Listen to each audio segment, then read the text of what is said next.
Welcome to Talking Teaching. I'm here today with Trevor Soponis. Trevor, thanks for joining me. And if you would start with a brief introduction, let us know who you are and what it is you get up to. Absolutely, Carl. It's a pleasure to be here. My name is Trevor Soponis, and I run the Sustainable Learning Projects, which is an education organization dedicated to helping students, teachers, and the planet engage in sustainable learning projects. Excellent. So that was where I first saw you on LinkedIn, I think, and that heading that you have about sustainable learning projects caught my eye. The word sustainable is becoming, I think, quite popular now, but I've also seen it take on quite a few different meanings. So what does it mean to you when you use it, and what are you talking about when you talk about sustainability? Absolutely, good question. So I think a lot of it is grounded in the Sustainable Development Goals developed by the United Nations, and that's certainly a helpful reference point. And so that really guides a lot of our work. But when we think about education, particularly in America, and I would certainly argue internationally, we're not engaged in meaningful student-centered learning. So what I mean by that is that we will engage in learning from a textbook about climate change, but our learning about climate change doesn't ever do anything about it. And kind of that gap is what I am trying to address. So for instance, I'm currently working on a project in Alaska where I'm transitioning a biology curriculum into a marine biology curriculum. And at the heart of that is the operation of a seaweed and shellfish farm. That seaweed and shellfish farm is going to be a sustainable source of food for the local fishing community. And it's also going to be a sustainable economic venture. There's going to be a lot of research and development. So for instance, right now in Alaska, there are only 3 out of the 10 approved species of seaweed to be grown are actually being grown. And because there's not a lot of infrastructure around, a burgeoning industry. And so I imagine, and I'm helping schools put forth learning that will provide immediate both environmental and economic impact to their local community. Okay, wow. Um, so the seaweed industry, or the seaweed, what would you call it? Seaweed farming, seaweed, Yep. that Ocean project farming is that you what we refer call to. it. Okay, okay. That was a request from them, or did you seek out a place where you could implement that? How did that come about? A little bit of both. I had worked with the district as a literacy consultant for a number of years, and as somebody who has followed kind of the ocean farming as really one of the climate change solutions, I approached them right away to say, we need, you just have an amazing opportunity. It's an island. It's actually an indigenous community, so they have historical indigenous water rights. And so they can cut through a little bit of the red tape. And then it's also something that they were consistently interested in, right? It's a traditional fishing village. The salmon run has gone down consistently for the last 5 years. The herring run has gone consistently down for 5 years. And worldwide, we need to say, where are we going to be getting our food and what are the sustainable ways in which to do that?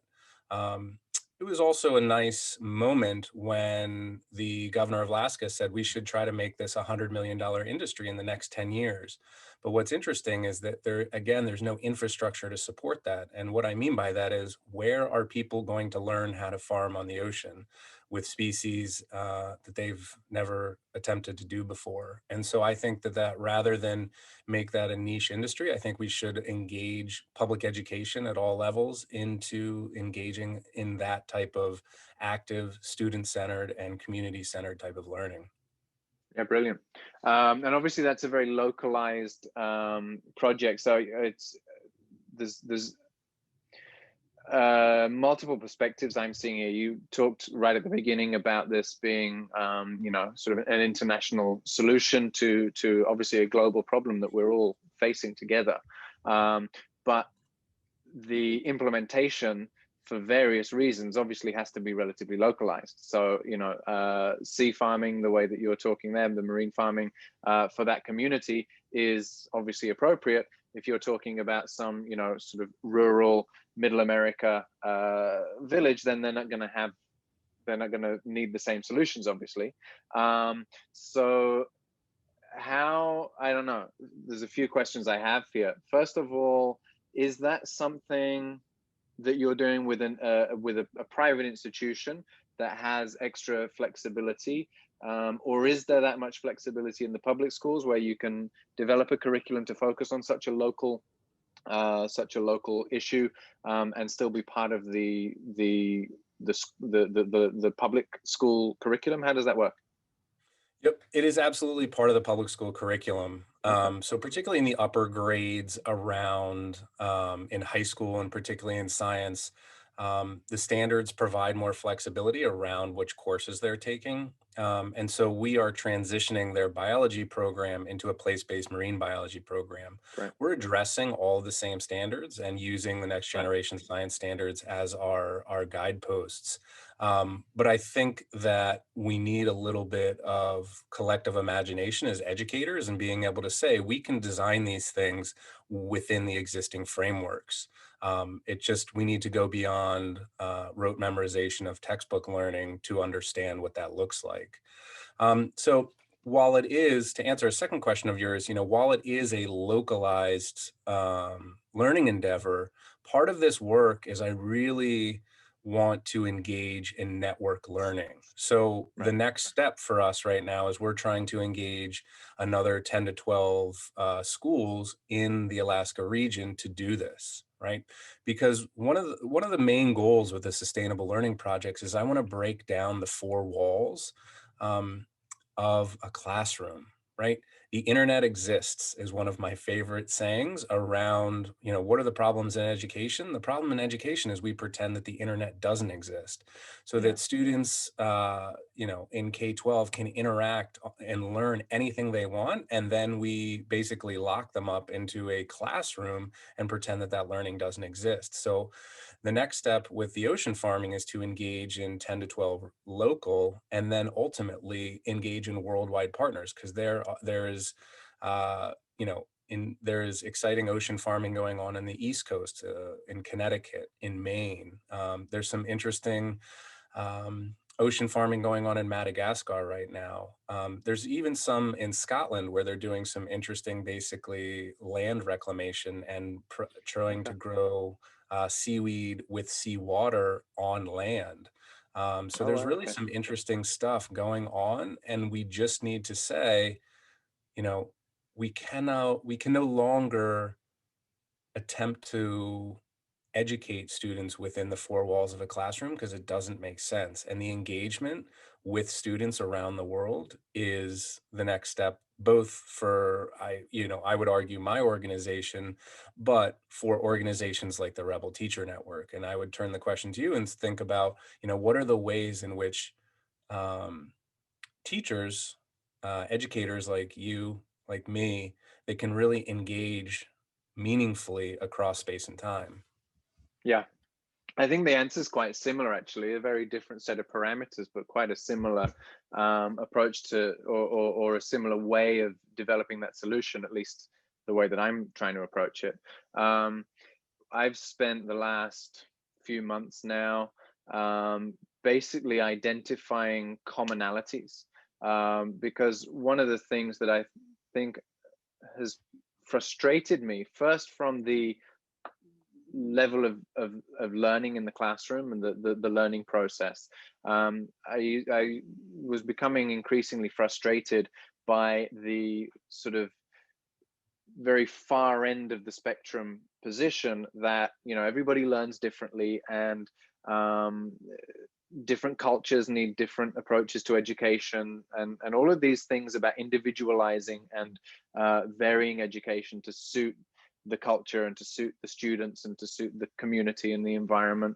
And while I am on board with that premise, I think that at the moment there's a tendency to take that, as I say, to a far end of that extreme, and really attempt to tailor make education at every level, from the neurological to the methodological to the curricula, as though if you're living and learning in Indonesia, where I live now, or in America, everything is different. And what I really have been emphasizing is, the commonalities and the similarities. To a great degree, actually, we all learn the same way. There are cultural differences in how we interact with our environment and the relationships that we have, and all of that does have an impact on what happens in the school. But at the very least, at the core sort of neurological level, at the brain level, learning is the same thing for all of us. We're all the same species, and we all effectively learn through the same biological and neurological processes.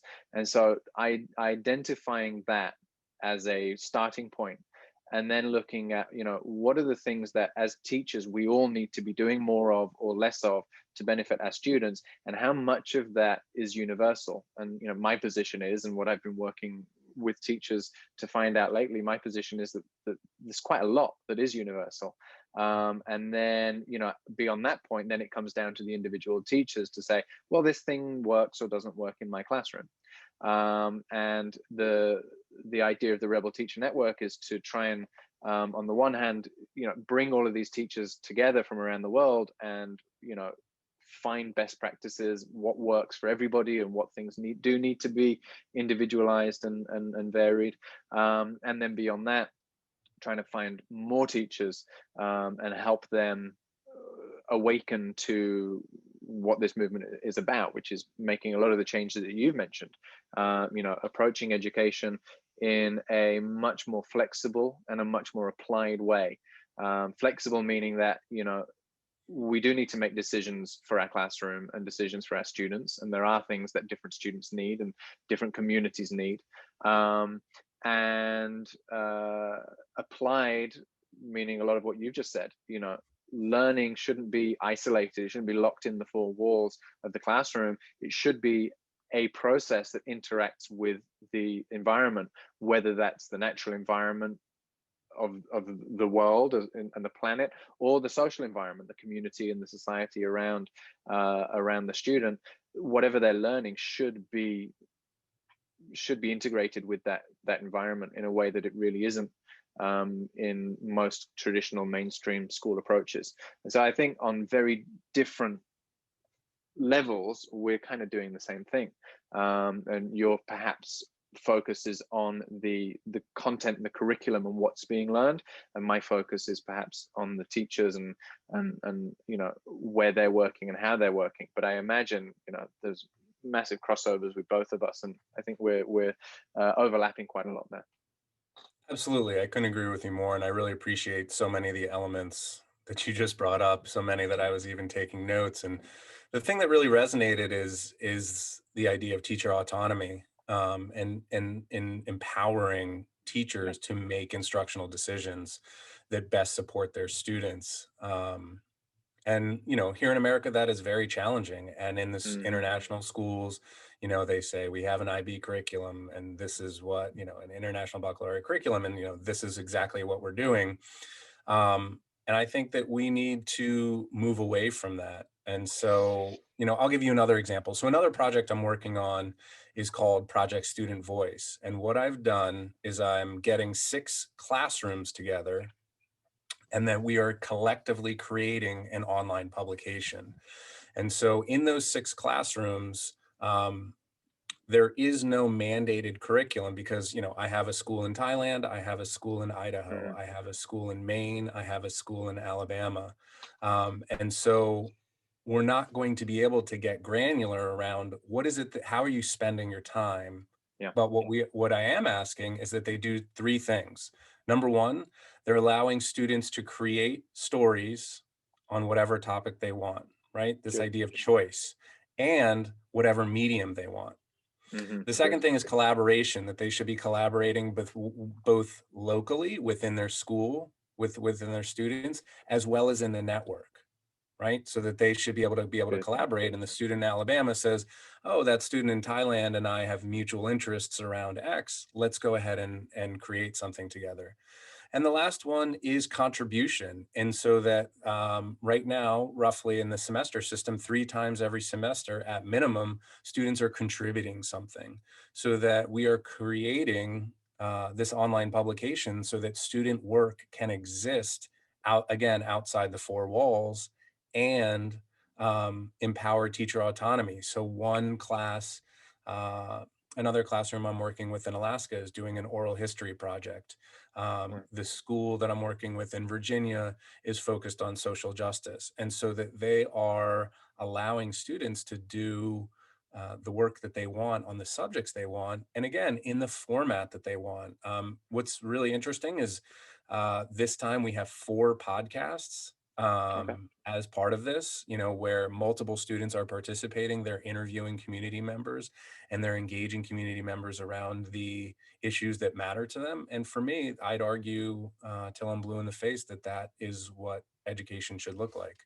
Yeah, no, I agree. I think the examples that you've just drawn, especially the last two, are perfect for illustrating some of the points that are under the surface here.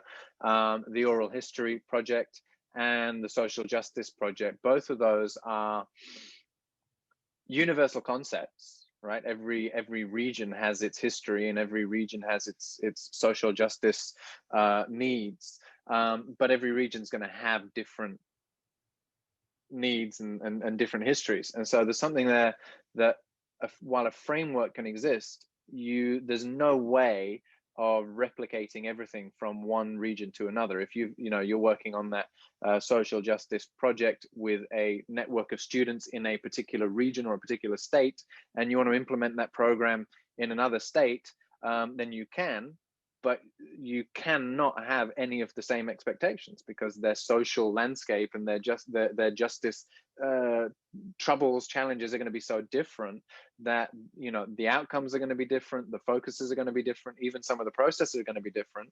And I think that this is what I envision as the ideal future for education. This is what I think I talk most about now, is trying to build learning approaches that operate in that way, so that the learning is, the concepts are universal, but they're applied in a localized way, so that what you are learning today as a student is exactly helpful for you and the life that you're going to live in the community that you're a part of, which is, well, an anathema to how education is mostly implemented, in the sense that what you are learning today is precisely for the objectives that we have today, and nothing beyond that. You talked about the online publication. I had one of my student groups. It's over a year ago now, but we set up everybody set up YouTube channels, and all of the work that they did throughout the year culminated in them creating video series that were on YouTube.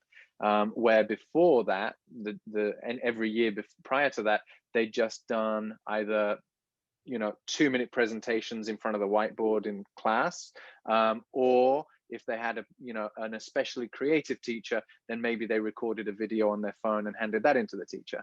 And when I came along and asked them to set up a channel, which meant they had to learn how YouTube works. It wasn't just about the Exactly. video, but the whole process of making the channel, writing the profile, everything that goes with all of that, meant that there was a direct connection. It wasn't really a community project in the sense of what you're talking about, but there was a direct connection to the real world, because as soon as their work went up, they'd come in and they'd say, "Oh, I've got a new subscriber, I've had a like, and somebody commented on my video," and they were amazed that something that began as a classroom task was having real implications in the outside world, which is, again, it's so sadly rare.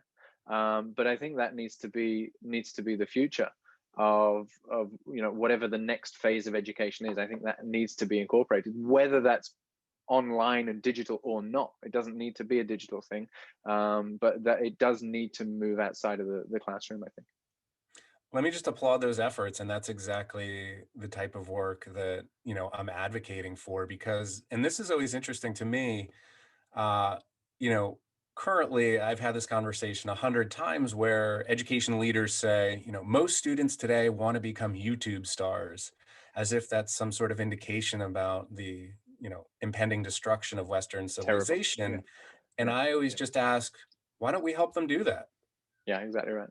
Yeah. They can learn concrete skills around video production. Gee, Hmm. that seems to be I college and wish I'd career learned planning, that. right? They can Yeah. learn writing skills. They can Right. learn interviewing skills. They can learn content skills. They can learn animation skills. And it's just really a lack of imagination that just says, again, I still work in schools that teach a 5-paragraph essay.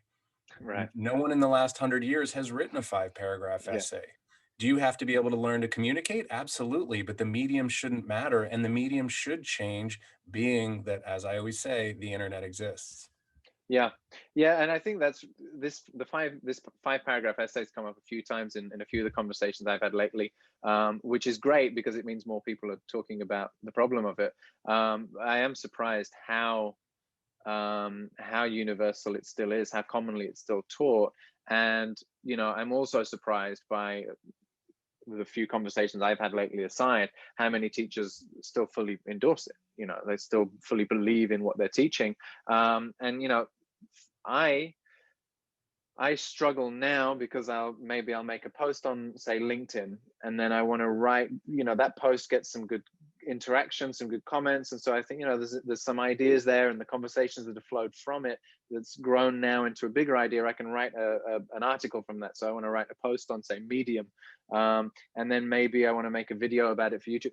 And so it's the same topic, the same kernel of an idea, but it's being communicated in 3 or 4 different ways because of the different platforms. And in school you learned the 5-paragraph essay, and the 5-paragraph essay doesn't fit any one of those platforms that I've just, so students aren't learning the skills, the communication skills and the patterns that they need for the real world. They are learning how to write the essay that's going to get them the scores, that's going to pass the class, and then go in a drawer. The teacher's going to take it off you, give you the score back. That writing that you sat and did, the piece of paper that you handed in, no one knows where that goes. That's Exactly. gone now. It's never to be seen again. The text that you produced has served its purpose. You got the score or you didn't get the score, but the writing itself ceases to exist after the point of marking. And that is, I think, most of education in a nutshell.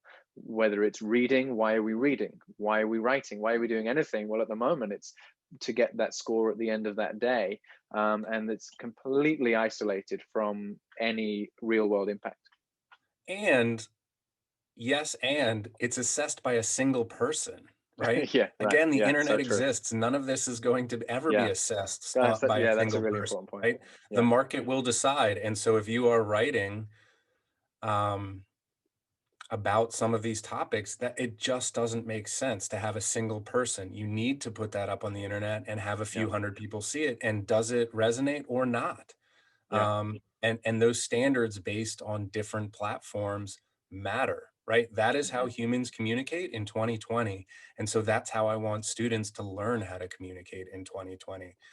Um, yeah, I could not agree more with that, with the sticking power of the 5-paragraph essay and the frustration that goes along with it. It's simply not how the world works. And then we just, again, lock ourselves and our students in a room and pretend. yeah, And the students know and the teachers know. And that's why we don't have engagement. That's why we have, particularly in the United States, the failure rates and the dropout rates that we do. yeah, yeah. One of the most common questions I'm always asked is, how do you make students care? And my answer is, do something that is meaningful. Just give them something to care about, right? That's it. Yeah. And even that the YouTube project that I mentioned, never have I seen the students work harder, right? Like I said, the ultimate core of my assignment was that each of them needed to put up 3 videos, basically, and they needed to pick a theme it was up to them what that theme was, and they needed to explore that theme in 3 different videos, which meant that they needed to, pick different subtopics and present it. And we talked about a few different structures that the videos might take, and they had their choices about how they would do that. And basically, they needed to put together a short series of 3 videos that explored this topic in depth at multiple levels. And in previous years with previous teachers, they'd have done more speeches. They'd have had to stand in front of the class and give their 2-minute presentation, far more times, maybe half a dozen times or more.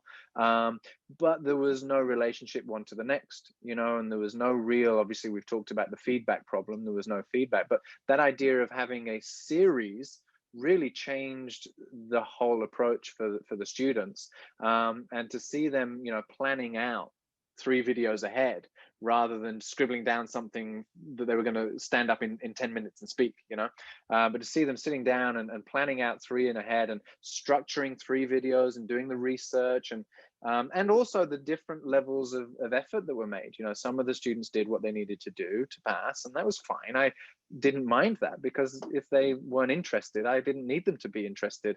But some of the students were really taken in by the whole YouTube environment, and a couple of them, that I don't know if they're still going now, but a couple of them, they kept their channels up and running for long after that assignment, and a number of them came up to me and thanked me, which I'd never had before. I'd never been thanked for a test before.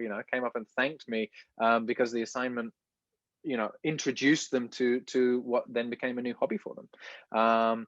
And just so many different things that were being implemented there, far outside of whatever my assessment goal was. Okay, I need them to use this language and to use those terminology and whatever.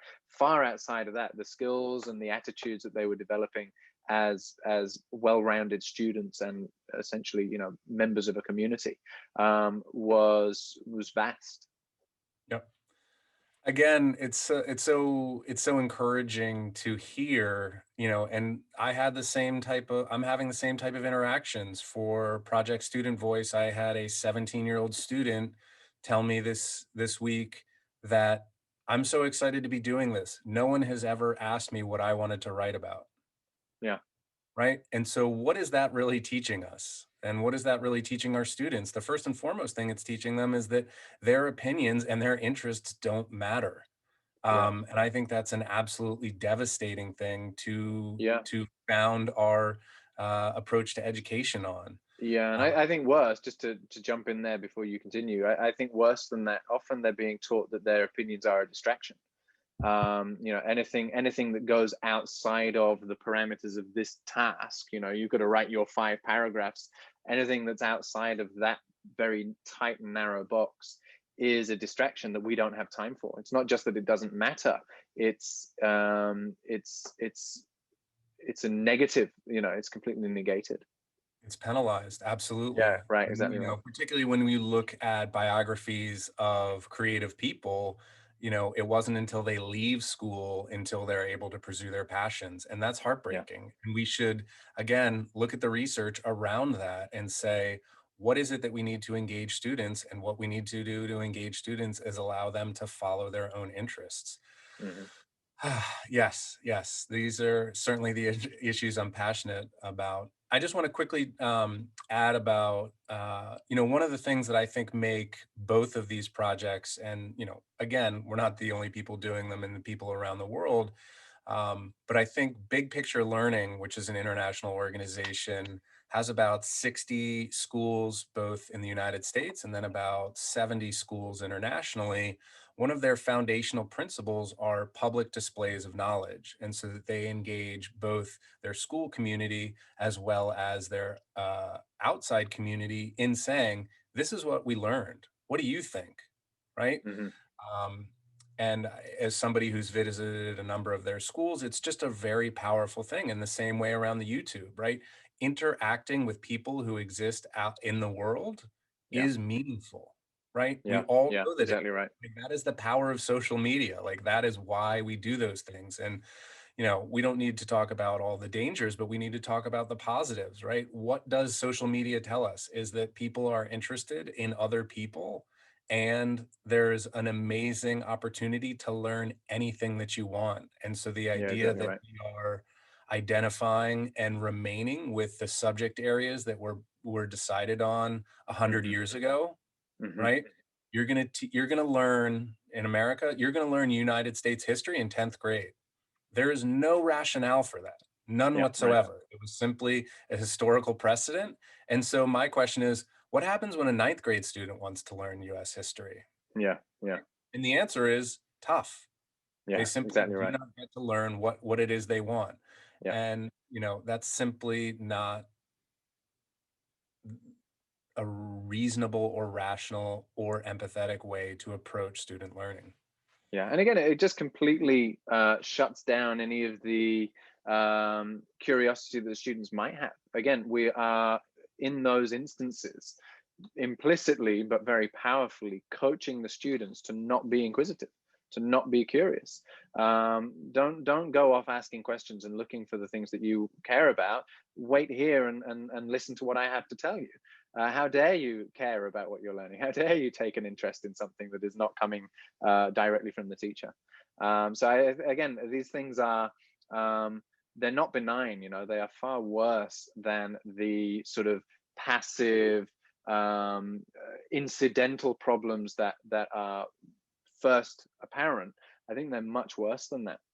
And another thing as well, you mentioned social media, and you said, not to talk about the negatives. I think it's also worth pointing out that if the students' first interactions and first engagements with some of these platforms are in a somewhat, say, protected context, they're being coached, they're being shown how to use these things responsibly, then a lot of the negatives are, likely to be toned down a lot, because if students only learn how to use this kind of in secret under the blankets at night because they're constantly being told they shouldn't be using it, well, we know they are. So we can either um, have them use it in secret like it's a rebellion, and learn all of the bad habits that come with that, or we can encourage them to use it responsibly, and we can guide them and coach them through some of the safe use of these platforms, whether it's social media or consumption of news media and other online media. That we can either choose to ignore it, in which case it doesn't go away, it becomes dangerous, or embrace it and make the most out of it. Carl, it's such a good point. And so, one of the criticisms or one of the goals for so much is we need to have students learn how to disagree using evidence and facts. Yeah, And my question is, when are they doing that in school? yeah, yeah.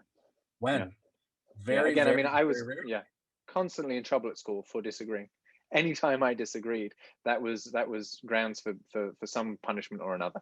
And I was a very disagreeable student. Absolutely. So again, in Project Student Voice, the purpose of engaging students across time and space is so that they can comment, right, intelligently with support from educators of how do you engage in a respectful conversation. This person Yeah. wrote around a controversial topic and you disagree. What is it that you would like Hmm. to say to them? How do you Yeah. use facts, reasoning, and evidence that actually try to change, right? We we pretend that we teach our students to write persuasive essays, but who are they persuading? No Yeah. one, right? Yeah. It's a fantasy around what our educational systems and are doing and for Yeah. whom, and it should Yeah. engage students and their peers on issues that matter to them. Yeah, exactly right. I mean, that the point about the persuasive essay is so important, because they'll get a score for it. This was a good essay because you ticked these boxes. Not this was a good essay because it made me think about something and change my mind. The teacher's marking 20, 25, or 100, 100 essays from 100 different students. And if they tick the boxes, they're good essays. But no one is actually responding to them. You're not getting any feedback. You're not getting comments underneath from readers. It's teaching one-sided conversations. My background is in language teaching, and the problem is really highlighted there, because you do see this phrase book approach to language teaching, where, okay, this is how you introduce yourself. You say this, and then the other person will say this, and you reply. And then the minute you have a conversation, it all falls apart because they don't say the thing that you're expecting them to say. And so what do I do now? Because I said, I don't know, I said, how are you? And he said, yeah, not so bad. But I was expecting him to say, I'm okay. And now I don't know what to do. And these one-sided conversations come out in so many different, more subtle ways, like the persuasive essay. Perfect example of a constructed, it's not even a constructed interaction. It's not an interaction. You write the essay, and again, it goes into that kind of magic post box, never to be seen again. And nobody writes that way. Nobody writes and puts it in a drawer, and never revisits it. That's not what writing is. So that, and you said the same. This idea of displaying knowledge. I forget the phrase you used, but I liked it a lot. What did you say? Public displays of knowledge. Yeah. Absolutely. So I've not heard that before. I like that a lot. And it made me think, what I talk about is demonstration of knowledge. So again, it's not enough to just be able to regurgitate the facts that you've learned. You've got to be able to apply those into a meaningful action, which could be a meaningful conversation where there is, a back and a forth, and maybe somebody changes their mind, or maybe somebody learns something, or maybe a relationship develops, or it's an implementation of an idea that will have an impact on the physical or the social environment. But this is knowledge demonstrated, right? Knowledge implemented, rather than just facts memorized and regurgitated on a test. Again, an isolation of learning, which is just the model of education at the moment. Again, I think you bring up so many good points, Carl, and especially, that implementation. We really exist. Part of my work experience is that I went around both New York City schools and then ultimately all around the United States. And I've been in hundreds of classrooms, and, there's simply very little implementation of knowledge in meaningful ways. uh, A, at all, or B, in meaningful ways. And Yeah. that matters, right? That's why students, I've worked with schools where they start with, 85 freshmen and graduate 56 seniors. And then they say, what happened? Right. And these are students that are dropping out the day they turn 16 when they're legally allowed to. Yeah, Um, right. and these are also in places where these are not, uh, Mark Zuckerberg or Bill Gates stories. These are not Right. students who are going out and doing Falling through the something cracks. productive with their life. These are in, a lot of economically depressed areas where as soon as they do that, statistically their life chances fall off a cliff. And so Yeah, these are not inspiring stories when schooling really represents one of the only ways to prevent them from a lifetime of poverty. So the stakes are exactly very right. real Yeah. for these students. Yeah, no, exactly right. I mean, the irony there is palpable, right? Because the education should be the answer to their problems, right? The education should be what's lifting some of these students out of their current circumstances and giving them opportunities. And yet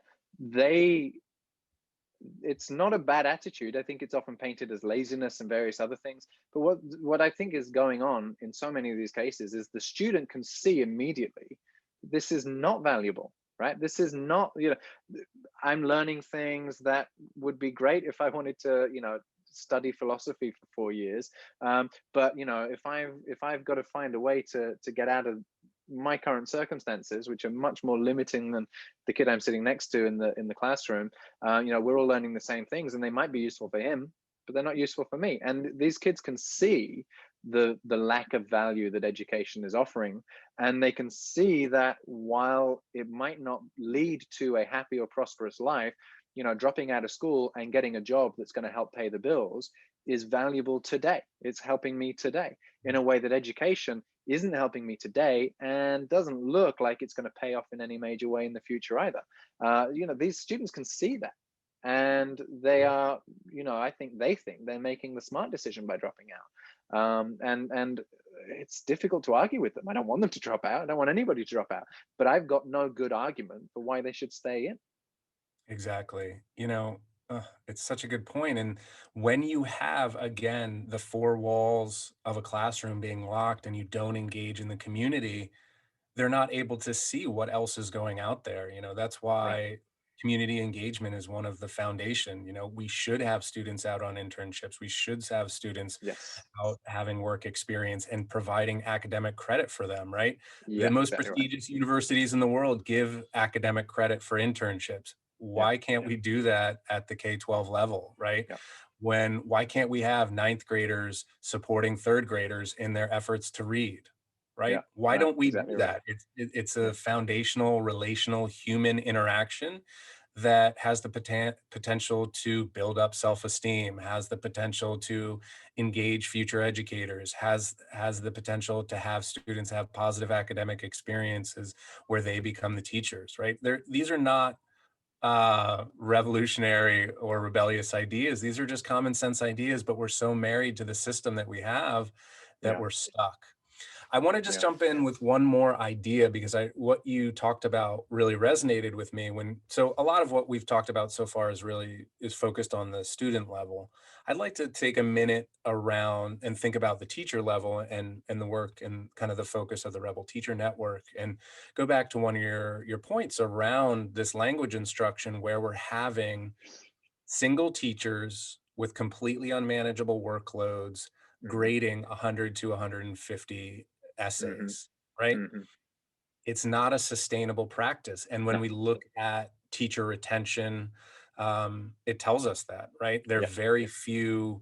I mean, the statistics. This is a lot of work that I did at both the state level and the regional level. The teacher pipeline for incoming teachers is in a horrific state. The Yeah. state of California system is operating at about a 35% tenure decline. So 10 Wow. years ago, they had over 50,000 students in their teacher ed pipelines. They're barely above 20,000. And when we're looking at the average years of experience for teachers, we're looking at, we've moved from on average 8 to 10 to 3 to 5, right? Which Yeah. is Wow. Yeah. devastating, Yeah. particularly for low income communities, because those teachers Mm. are even turning over more Yeah. so. And when we understand teacher effectiveness, even within the current framework, that 3 to 5 years is when they actually become proficient or at least better Right. at Right. Yeah. classroom Of course. management and basic Yeah. academic skills. If we're losing teachers before that, we have a serious problem. And Yeah. so, I really, when I'm talking about sustainability for teachers, we need to understand that the current system where they are the sole arbiter of student work and are asked to do that consistently and meaningfully, they're not doing that. And that's Yeah. one of the Exactly right. reasons I would argue that they're not staying around in this profession. I Yeah. have to read 150 persuasive essays that aren't persuading me, nor are they persuading the students, that the Yeah. students are Yeah. doing the absolute bare minimum. What am I doing? Why am I doing this? And Yeah. so Exactly right. we really need to be able to work in those systems is, what? If there were public displays of knowledge, students don't put out work that would embarrass themselves. Yeah. Exactly That's right. one of the Yeah. most important things to understand, and so that they're able to get feedback from their peers, from Hmm. their teachers, and from their Hmm. community, and so Yeah. that it's not all put on the already overburdened shoulders of teachers.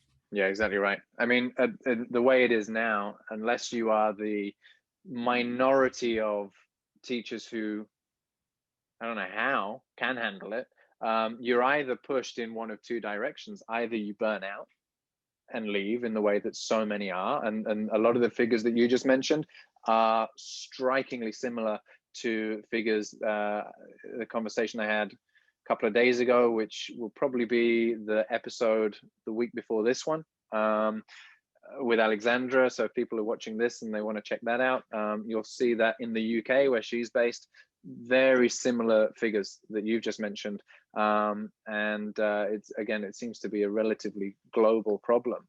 So either the teacher burns out, or the only other option really is to take shortcuts, That's and right. you come up with that quick marking scheme where you can just scan over it, and if you identify enough of the keywords, they get this mark, and and you can churn out the papers, but you're not doing any benefit to the students.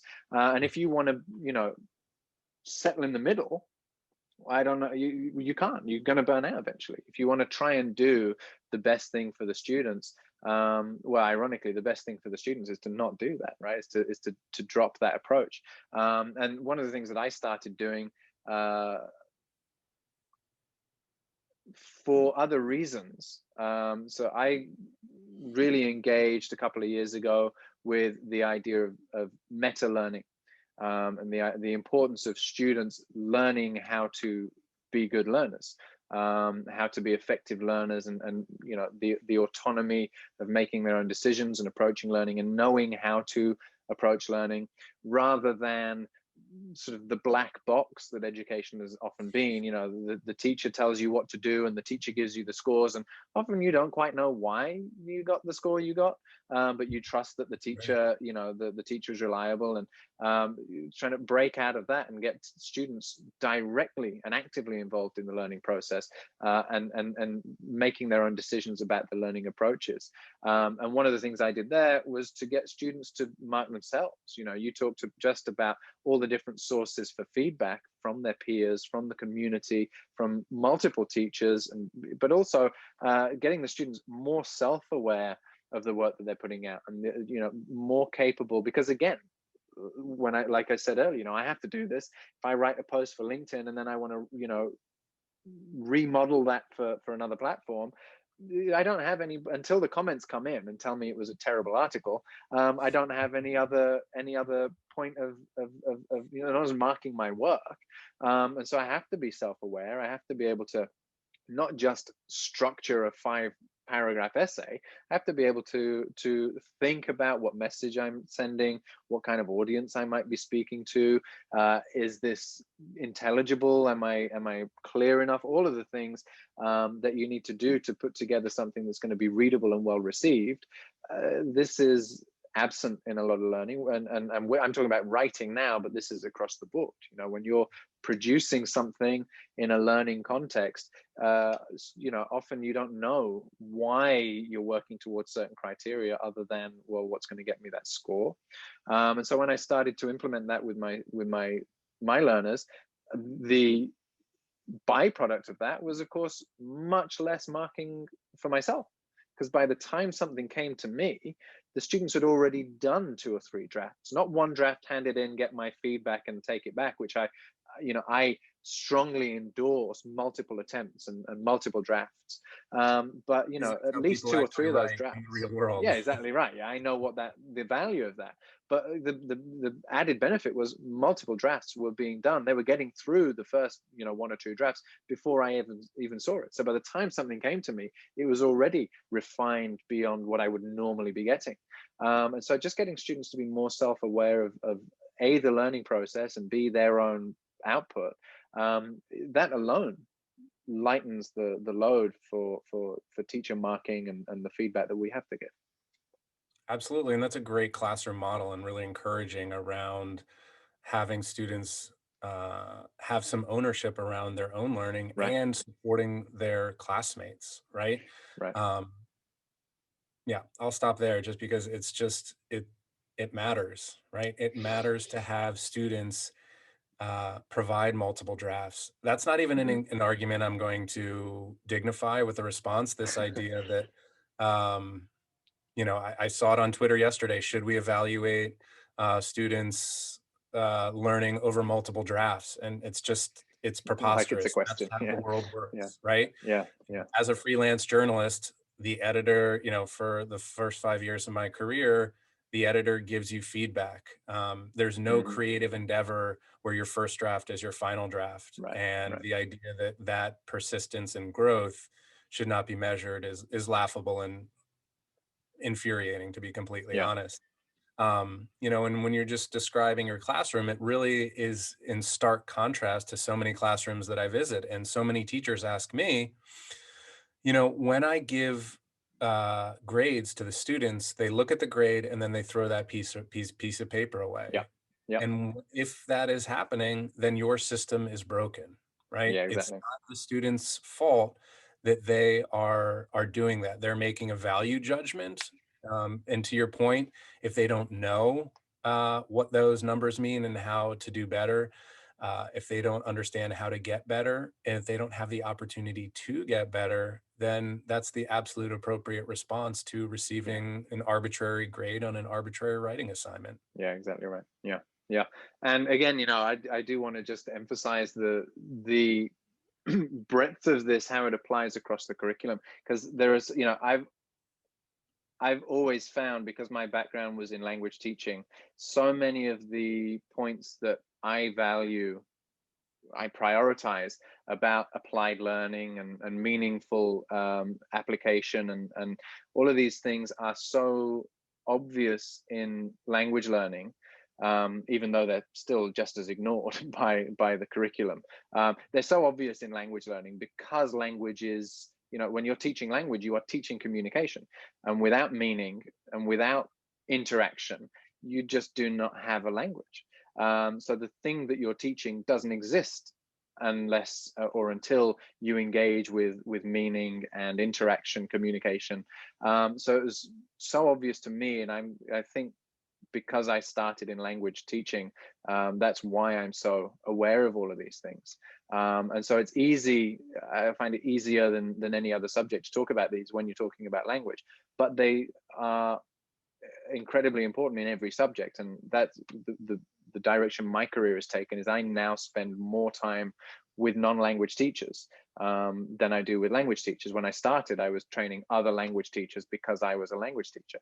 And the big direction that my career has gone in is, okay, can I take these principles that exist in language so obviously, so on the surface, how can I take these to the other subjects and work with teachers from non-language subjects to realize the same thing, the value of meaning and application in something like maths, which is treated as so abstract, something like history, which is considered, the study of the past. It's done, it's gone. Can we take these principles and realize the value in these other subjects? And that's what I spend most of my time doing now. And I think it's really important that we realize how cross-curricular these principles are. Absolutely. The cross-curricular idea, and just this idea, again, if we look at what was happening 100 years ago, what we needed educators to know and be able to do is understand a discipline and a single siloed discipline Yep. well. So Yep. just to be clear, we don't need that anymore, No. right? And it was We true that you would start a job at 15, 16 and keep that job until you died, probably, which is also no longer true. absolutely. And so um, we don't need a designated math teacher. We don't need a designated history teacher. Learning happens interdisciplinarily, Yeah. naturally. And again, we need to stop pretending that it doesn't. And Yeah. so we really need the role of the educator. And again, this is why I'm hopeful about the work that you're doing, is to spread these types of messages, that we need educators to be facilitators Yeah. of Exactly knowledge, right. right? Yeah. Right now, and again, as someone who's visited hundreds of math classrooms, the ability for Khan Academy to teach math is consistently better than, I would say, 80 to 90% of the math classroom instruction that I've seen. Yeah. What does that tell us, right? What do we have? How am I going to say this? What are the ways in which we're meaningfully incorporating technology and excellent teaching practice Yeah. in 2020? Yeah. Because if we look forward, think about what virtual reality is going to do for what Hmm. schooling looks like, Yeah. right? Definitely. And especially so, how many students can be in a virtual classroom with the Yeah. best Yeah. math teacher in the world? Exactly And what's right. Yeah. that I going mean, to if look like? yeah. Yeah, I wonder what I've spent a lot of time lately talking and writing about the what I hope will be the demise of the what I've taken to calling the degree economy, and the model of the 4-year university. Not that I think the entire thing is a wasted endeavor. I think there's certainly value to it in certain areas. But one of the things in line with what you've just said that I've been questioning a lot lately is if we're already there now with conference, video conference learning. If we get to a point where, the best lecturer, let's just for argument's sake, and someone's going to be offended, but for argument's sake, let's say they're in Harvard. The best lecturer of a particular subject is a Harvard lecturer. Sorry, everybody else.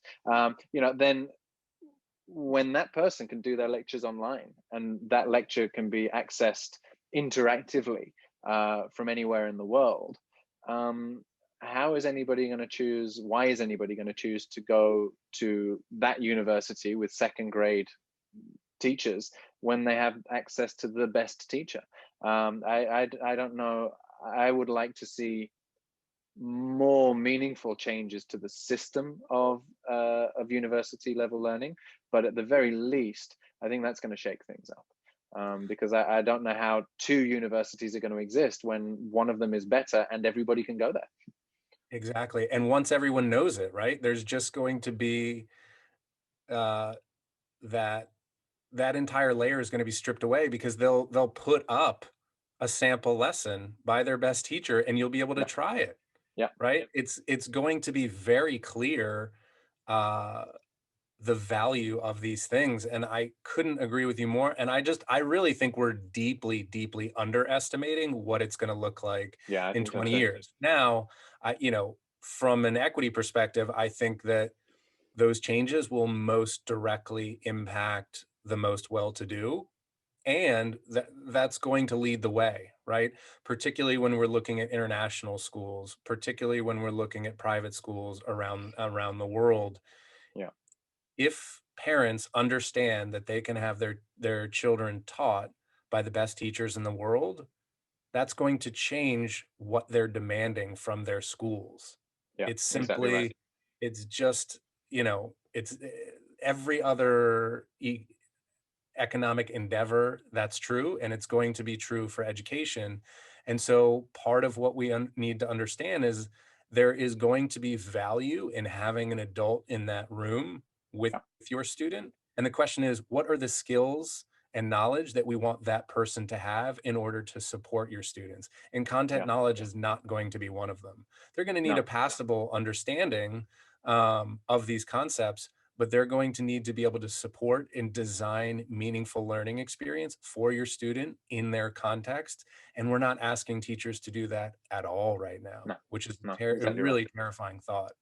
Yeah. I should also say as well that some of the, the thing you use the Khan Academy as the example, but there are others as well.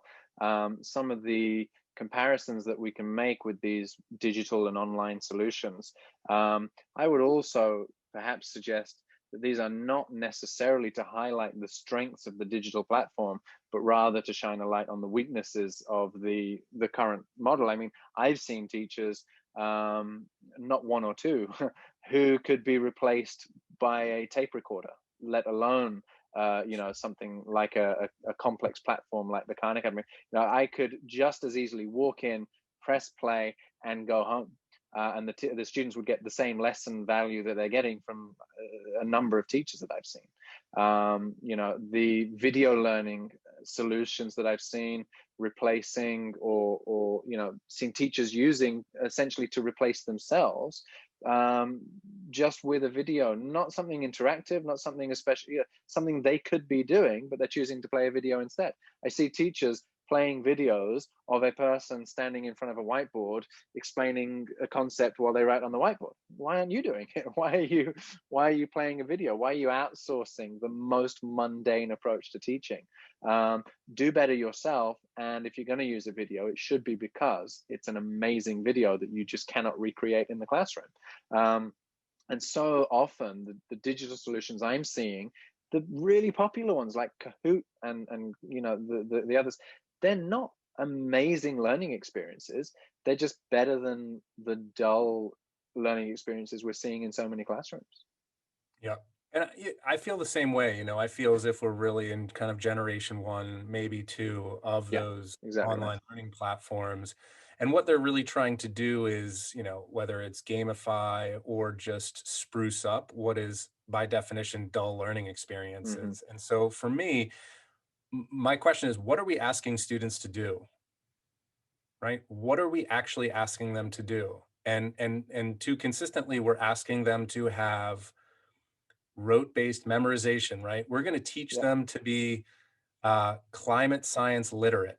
I don't need them to be climate science literate. We're going to have a global catastrophe. I need them to be actively engaged yeah, through community composting, through tree planting, through ocean yeah, farming, so yeah, that they, A, can take care of themselves and their community through the active engagement of learning. yeah, This idea that what we really need is more students to understand climate science. Yes, and how are they going to go about doing that? More yeah, textbook learning? We have yeah. that's wrong. Yeah, there seems to be a certain sadism involved in teaching the students just enough so that they can read all the papers that tell them that the world is ending, but not do anything about it. There seems to be some twisted irony there. No, it's exactly right. Again, it's about the application of learning. It's about being able to do something with it. And I think what's been highlighted most of all as a theme throughout this conversation has been how that exists on both local, very local levels and the global international level.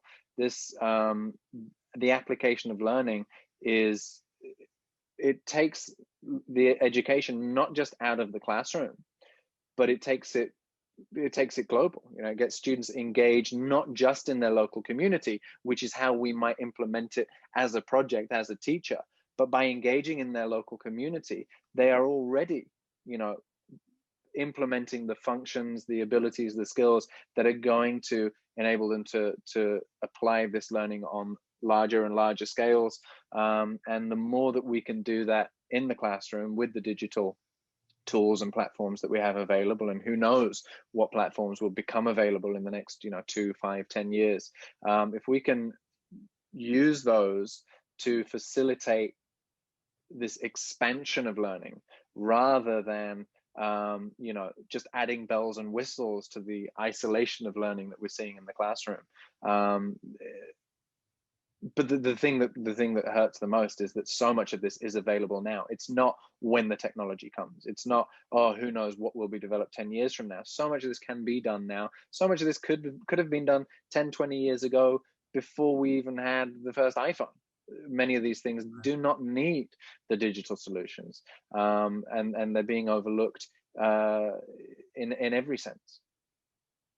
I mean, absolutely. It's really That's the thing. The technology is not going to save us. We just simply need to change the question about what are we asking students to do? And I want that answer to be positively impacting their community and the world for the benefit of people on the planet. And if you're Yeah, not doing that, then I'm arguing that your curriculum is not up to snuff in 2020. yeah, And that, yeah, we have 100 years of data that showcases that the current approach does not serve all students well, and yeah, it particularly marginalizes and disenfranchises the most vulnerable students. yeah, yeah, And exactly right. so let's try something else. Yeah, exactly right. So on that point, are you able to say any more of all the things we talked about? One thing that I'm keen to get back to, is particularly the social justice project that you mentioned near the beginning of the conversation. I forget, you mentioned a state that's being implemented in at the moment. Can you say any more about that? What form that's taking? What some of the students are doing in that project, or what its goals are?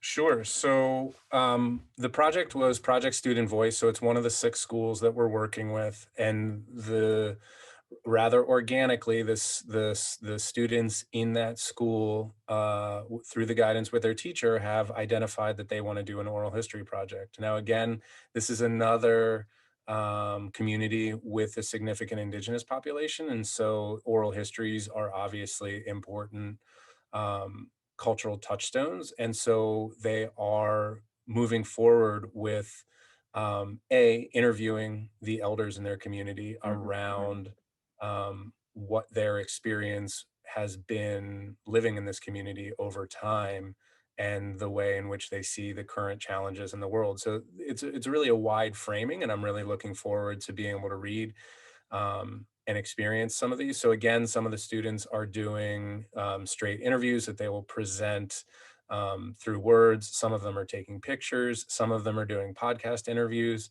Yeah.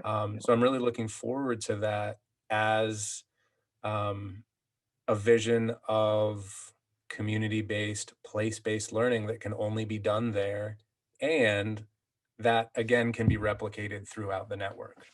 Right. Great. Really interesting. So if people are interested in that, which they should be, I hope they are, where can they find more about the work that you've done? Where can they get in touch with you if perhaps they're interested in trying to implement these things themselves?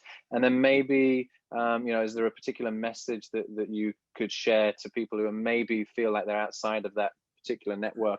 They want to be doing these kind of things in their perhaps far off distant lands. What kind of message do you think can get people started on the right track? Yep. So the first thing I would encourage people to do is visit my website, the sustainablelearningprojects.com. That really gives an overview of all the work that we're doing. I'm most active on LinkedIn as a social platform. I'm posting 3 to 5 times a day, both for my personal as well as company kind of pages around sustainability, around the current educational debates. And I'm really, as this is a perfect example, that's how we came into contact into Yeah. our own ecosystems. And I just think it's a very valuable and 21st century approach. Like, this is how you learn about what other people are doing. So I certainly encourage people to connect with me there. And then around what is the message? Well, number one, you're not alone. And number two, you're not crazy. If it Good. feels isolating and it feels preposterous and it feels like you're not making a difference, that's how we all feel. And so you need to get out, generate community so that we can create these networks, particularly in January. And then again in September, I'm going to be expanding the Project Student Voice into these small clusters of 6 schools that operate around on these principles of student choice, collaboration, and contribution. And so, I'm really excited to be in contact with schools all over the world right now. To try to set up these things. And the role and the services I provide are support providing the curriculum, which is provided on an a la carte basis. That's something else we could talk Sure. about, where they can take as much or as little as they want, so that you can, if you really need to focus, you teach 3 books during this class, great, and then have students create something based on that. So there's a lot of flexibility in that. I just think that we need to really act as teachers and students, as educators, as if the internet exists, begin to make these networks so that we're not all engaged in these Herculean lifts of doing it all ourselves, Yeah. right? We need to engage the digital revolution, which should result in, and one of the important metrics that I do is my support reducing the amount of work that you do. I think that's a really Yeah. important message, because in 2020, that is really the bar for the support that professional development providers like you or me or other, right? We need to reduce the amount of work. Yeah. Yeah. And I'll stop there. Yeah, no, exactly right. I mean, if we can reduce the burden of so much of the work, then you also have more time to do more of the stuff that matters, which is the problem now, I think, is what I believe is the real duty of the teacher, is being crowded out by all of the other stuff, the admin and the various routines that teachers are trapped in. I think it's really, really good. Is it easy for people to contact you through the website, to get in touch with you? Absolutely. Again, there's a whole contact form on my website. Good. There's direct message on LinkedIn. I'm also on Twitter. I'm also on Facebook. There's certainly the multimedia platforms are certainly Yeah, there. good. So Yeah, yeah, and that has been successful. I've been contacted from people all around the world, and I'm really good. excited about working with the schools in England, working with the schools in Italy, because I would just ask, can you imagine a future where your students get to interact and meaningfully learn from students all over the globe. And I think that what our role is that we need to provide those models to say, look Yeah. at this. And, you know, within the next couple weeks, I'm going to have a functional website with student work from all over the world. And I Oh, think great. it's going to be a really powerful calling card to be able to go in and just hold up my phone and say, what do you think of this website? I have, you know, over 200 pieces of original student work and over 1,000 comments of those students interacting with each other and learning from Yeah. them. And now here's their collaborative work that's going to come out a month later. I just think Yeah. that's Wow. going to be an overwhelmingly convincing pitch to say, you know, it's one thing to say we need to change everything, and it's another thing to say this is what change looks like. Yeah, I've already done it, right? I've already done it here, here, and here. Now we just need to do it. Yeah, I mean, I would hope. I certainly hope that people get in touch with you, because this does strike me as something that can be implemented anywhere within any Yes. community and within any school. And, you know, more broadly than that, this is what I would like to see the education system overtaken with. You know, this is the approach that I think we should all be taking. So I hope, you know, I hope people, I'm sure they found it interesting, but I'd really like to think people will get in touch with you and will act on this, because I think that this is where we should all be going. So thanks a Oh, lot for that. It's been really interesting talking to you, and yeah, I'm keen to run with some of these. I hope we can do something together as well in the future. absolutely. Thank you so much for having me. And I love these conversations. And I think they're really important. And we just need to be able to provide all those teachers who do feel isolated and alone and unclear on what's going on to provide a vision of what's out there. And yeah, I can't thank you enough. Thank you, and thanks for watching. And don't forget, if you've enjoyed this, to like and subscribe and click all the things you need to click. There'll be links in the bottom so that you can follow up on what Trevor and I have talked about. You can get in touch with us and keep this conversation going. I hope to hear from you. Thanks very much.